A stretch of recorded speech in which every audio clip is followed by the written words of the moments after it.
Hello students, good morning. आज हम पढ़ेंगे गुरु बीजाणु जनन। गुरु बीजाणु जनन।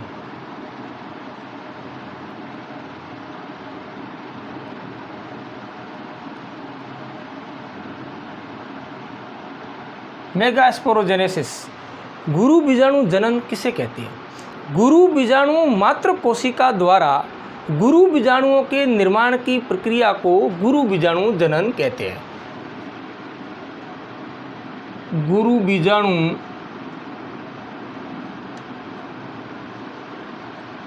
मात्र कोशिका द्वारा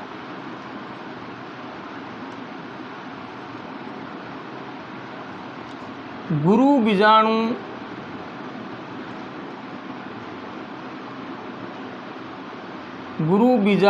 के निर्माण की प्रक्रिया को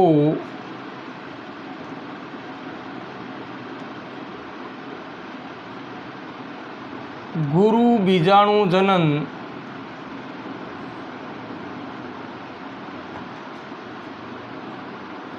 कहते हैं।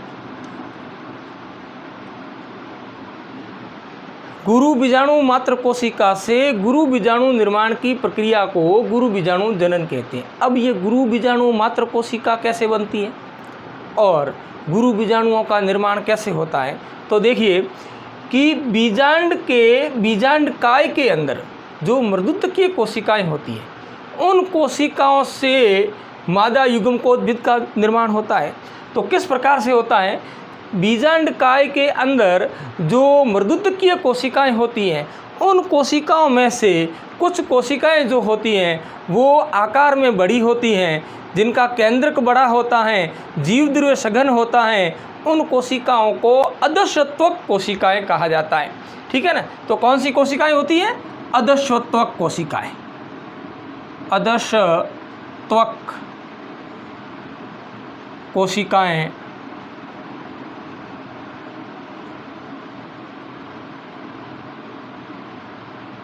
हाइपोडर्मल सेल्स, ये किसके अंदर होती हैं? ये होती हैं बीजांडकाय के अंदर। इन हाइपोडर्मल सेल्स में से एक कोशिका प्रपशु कोशिका में रूपांतरित होती है। मात्र एक कोशिका प्रपशु कोशिका में रूपांतरित होती है। अदशत्वक कोशिकाओं में से मात्र एक कोशिका जो होती है वो प्रपशु कोशिकाओं में रूपांतरित होती है। कितनी कोशिका? एक कोशिका। देखिए, प्रपशु कोशिका, आर्सीस्पोरियल सेल, मात्र एक कोशिका ही प्रपशु कोशिका बनती है। ठीक है? अब इस प्रपशु कोशिका में परिणत विभाजन होता है। प्रपशु कोशिका कितनी है? मात्र एक। इसके अंदर किस प्रकार का विभाजन होता है? परिणत विभाजन होता है। परिणत विभाजन होता है और इस विभाजन के द्वारा दो कोशिकाएं बनती है, एक अंदर की ओर और एक बाहर की ओर। बाहर की ओर जो बनती हैं वो होती हैं प्राथमिक द्वितीय कोशिका, द्वितीय कोशिका,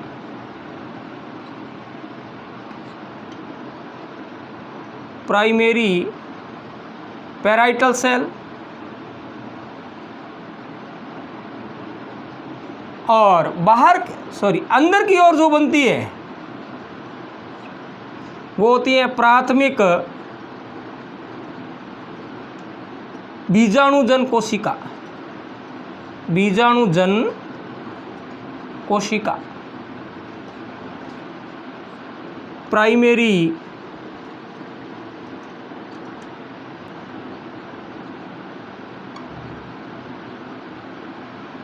सेल्स, प्राइमरी स्पोरोजीनस सेल्स। यानी कि प्रपशु कोशिका जो होती हैं वो एक ही होती हैं, उसके अंदर परिणत विभाजन होता है और एक बाहर की ओर कोशिका बनती है और एक अंदर की ओर कोशिका बनती है। बाहर की ओर कोशिका बनती है वो प्राथमिक द्वितीय कोशिका होती है और अंदर की ओर कोशिका बनती है वो प्राथमिक बीजाणुजन कोशिका होती है। अब प्राथमिक भित्तीय कोशिका जो होती हैं इसके अंदर विभाजन होता है और भित्ति का निर्माण होता है, या फिर इसमें विभाजन होता ही नहीं। ठीक है ना। प्राथमिक भित्तीय कोशिका या तो अविभाजित रहती है या विभाजन के द्वारा भित्ति का निर्माण करती है। ठीक है ना। प्राथमिक भित्तीय कोशिका क्या करती है, या तो अविभाजित रहती है, अविभाजित, या तो अविभाजित रहती है, या विभाजन द्वारा भित्ति का निर्माण करती है, विभाजन द्वारा भित्ति का निर्माण करती है। ठीक है ना। तो प्राथमिक भित्तीय कोशिका जो एक ही होती है, या तो ये अविभाजित रहती है या विभाजन के द्वारा किसका निर्माण करती है, भित्ति का निर्माण करती है। अब अंदर की ओर कौन सी एक कोशिका है, प्राथमिक बीजाणुजन कोशिका।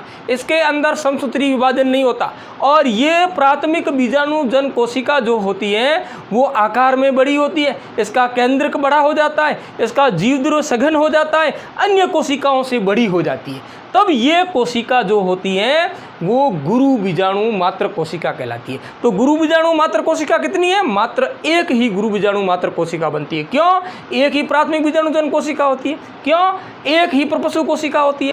एक ही प्रपशु कोशिका में परिणत विभाजन होता है, जिसके फलस्वरूप दो कोशिकाएं बनती हैं, बाहर की ओर प्राथमिक भित्तीय कोशिका और अंदर की ओर प्राथमिक बीजाणुजन कोशिका। तो प्राथमिक बीजाणुजन कोशिका एक ही होती है और ये कोशिका आकार में बड़ी हो जाती है, इसका केंद्रक बड़ा हो जाता है, इसमें जीवद्रव्य गाढ़ा हो जाता है, और ये कोशिका गुरु बीजाणु मात्र कोशिका कहलाती है। क्या कहलाती है, गुरु बीजाणु मात्र कोशिका कहलाती है। गुरु बीजाणु मात्र कोशिका कहलाती है। ठीक है। Megaspore mother cell, MMC। ठीक है ना। तो गुरु बीजाणु मात्र कोशिका कितनी है, एक ही है। अब इस गुरु बीजाणु मात्र कोशिका में अर्धसूत्री विभाजन होता है, और जिससे 4 गुरु बीजाणुओं का निर्माण होता है। ये 4 गुरु बीजाणु एक रेखिक क्रम में व्यवस्थित होते हैं, यानी कि ये गुरु बीजाणु मात्र कोशिका में किस प्रकार का विभाजन हुआ, अर्धसूत्री विभाजन हुआ। अर्धसूत्री विभाजन हुआ और क्या बनी, 4 पुत्री कोशिकाएं बनी। इन 4 पुत्री कोशिकाओं को क्या कहते हैं, गुरु बीजाणु कहते हैं। और ये किस प्रकार से व्यवस्थित होते हैं, रेखिक क्रम में व्यवस्थित होते हैं। ठीक है ना। इनमें से जो रेखिक क्रम होता है, मैं यहां बना देता हूं, देखिए आप, ये इस प्रकार से एक कोशिका है विभाजित हुई और कितने बन गए, 4 गुरु बीजाणु बन गए। 1 2 3 और 4। ठीक है। इसमें से ये जो गुरु बीजाणु है ये किस ओर है, निभाग की ओर। ये क्या है, निभाग है। निभाग की ओर का गुरु बीजाणु जो होता है वो सक्रिय रहता है, और बीजांड द्वार के तीनों गुरु बीजाणु 1 2 और 3 ये नष्ट हो जाते हैं, यानी कि ये गुरु बीजाणु जो होता है वो सक्रिय रहता है, और ये तीनों जो होते हैं वो क्या हो जाते हैं, नष्ट हो जाते हैं। ये तीनों गुरु बीजाणु जो होते हैं वो नष्ट हो जाते हैं। निभाग की ओर का गुरु बीजाणु सक्रिय रहता है और वृद्धि करता है, और ये इन तीनों गुरु बीजाणुओं को पोषण के रूप में ग्रहण कर लेता है, और इसका आकार जो होता है वो बड़ा हो जाता है, इन पूरे बीजांड काय को घेर लेता है। और ये गुरु बीजाणु जो होता है जो मादा युग्मकोद्भिद का निर्माण करता है, भ्रूण कोश का निर्माण करता है। तो इस प्रकार से गुरु बीजाणु मात्र कोशिका से गुरु बीजाणुओं के निर्माण की प्रक्रिया क्या कहलाती है, गुरु बीजाणु जनन कहलाती है। ठीक है ना। अब इस गुरु बीजाणु से भ्रूण कोश यानी कि मादा युग्मकोद्भिद का विकास कैसे होगा, जो हम पढ़ेंगे मादा युग्मकोद्भिद के विकास के अंदर। ठीक है। तो ये प्रक्रिया क्या कहलाती है, गुरु बीजाणु जनन कहलाती है। देखिए एक बार और देख लीजिए, बीजांड काय की अदश्वत्वक कोशिकाएं जो होती हैं, इनमें से एक कोशिका प्रपशु कोशिका में रूपांतरित हो जाती है। अब ये प्रपशु कोशिका परिणत विभाजन होता है, जिसके फलस्वरूप दो कोशिकाएं बनती हैं, बाहर की ओर प्राथमिक द्वितीय कोशिका और अंदर की ओर प्राथमिक बीजाणुजन कोशिका।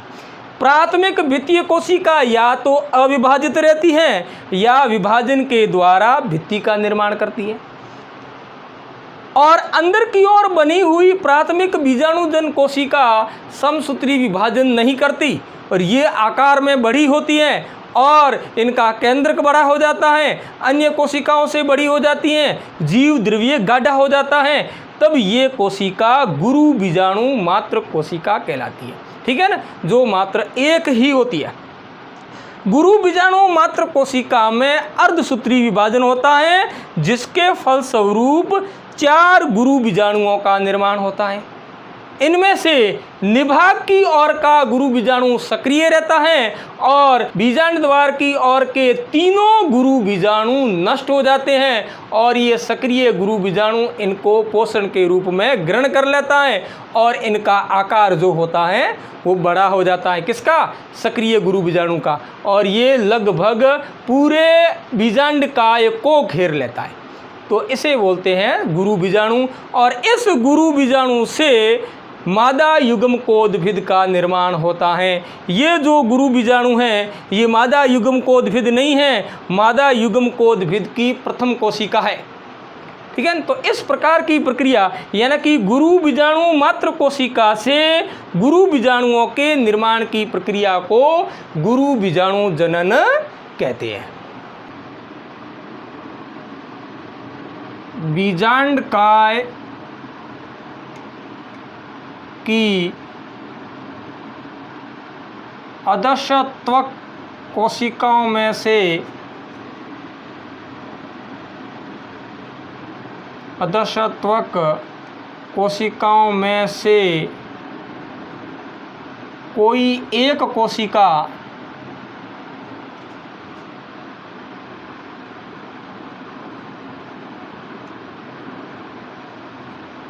प्रपशु कोशिका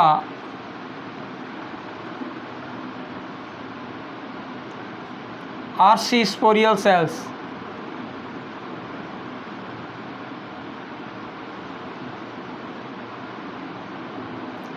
बन जाती हैं।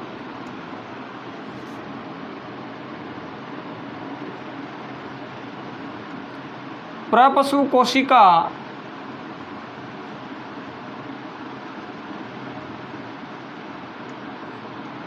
अन्य कोशिकाओं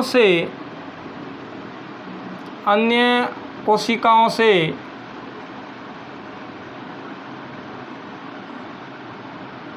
आकार में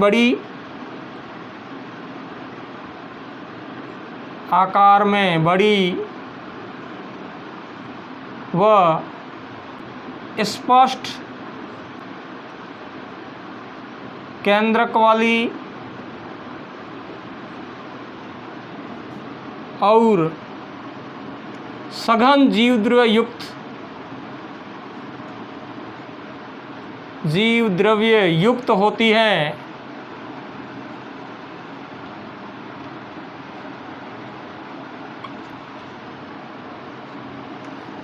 अब प्रपशु कोशिका में एक परिणत विभाजन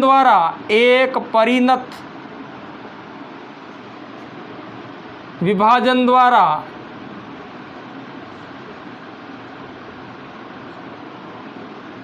बाहर की ओर प्राथमिक द्वितीय कोशिका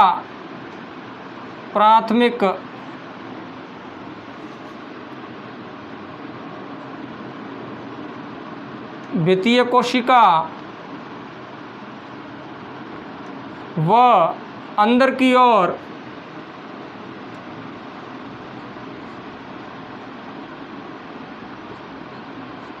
प्राथमिक बीजाणुजन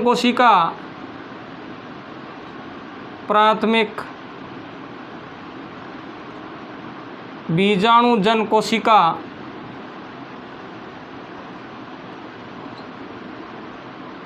का निर्माण होता है।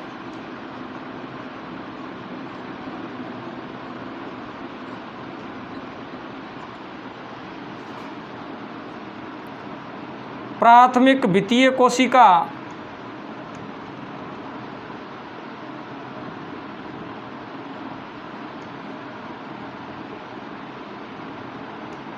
या तो अविभाजित रहती हैं या तो अविभाजित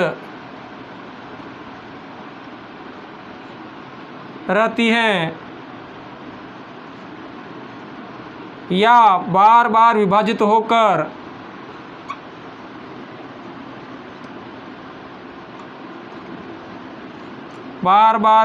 होकर भित्ति का निर्माण करती है।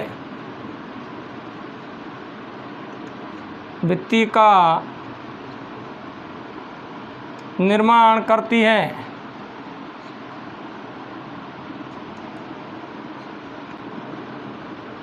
प्राथमिक बीजाणुजन कोशिका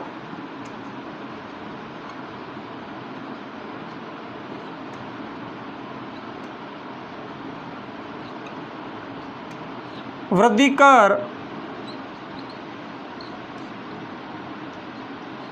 आकार में बड़ी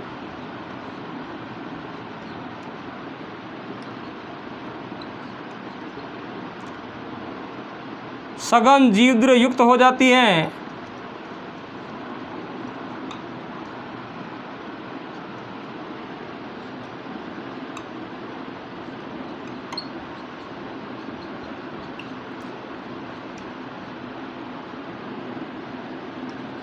जो गुरु बीजाणु मात्र कोशिका कहलाती है। जो गुरु बीजाणु मात्र कोशिका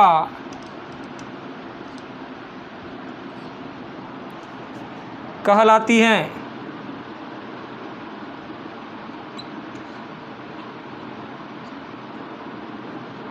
गुरु बीजाणु मात्र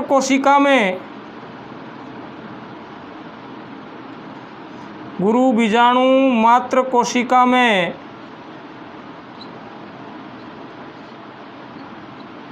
अर्धसूत्री विभाजन होता है। अर्धसूत्री विभाजन होता है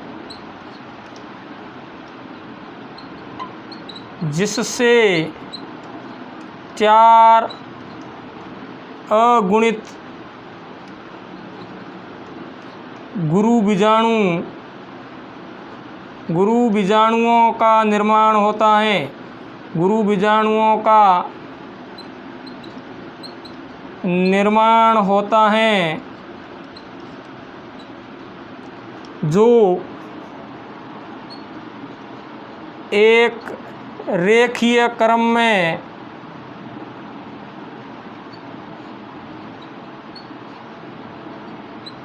व्यवस्थित होते हैं।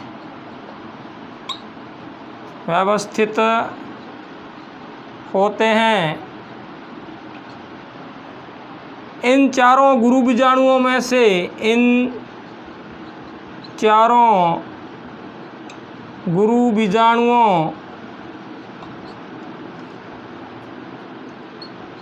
से निभाग की ओर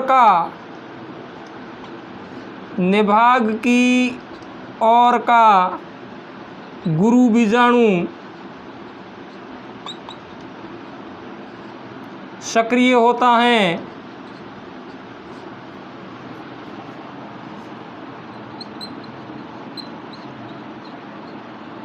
तथा शेष तीनों गुरु बीजाणु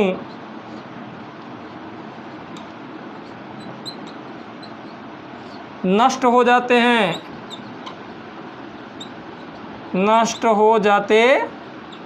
हैं। सक्रिय गुरु बीजाणु से इस सक्रिय गुरु बीजाणु से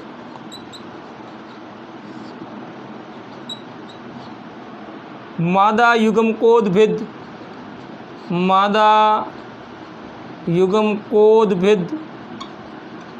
यानी कि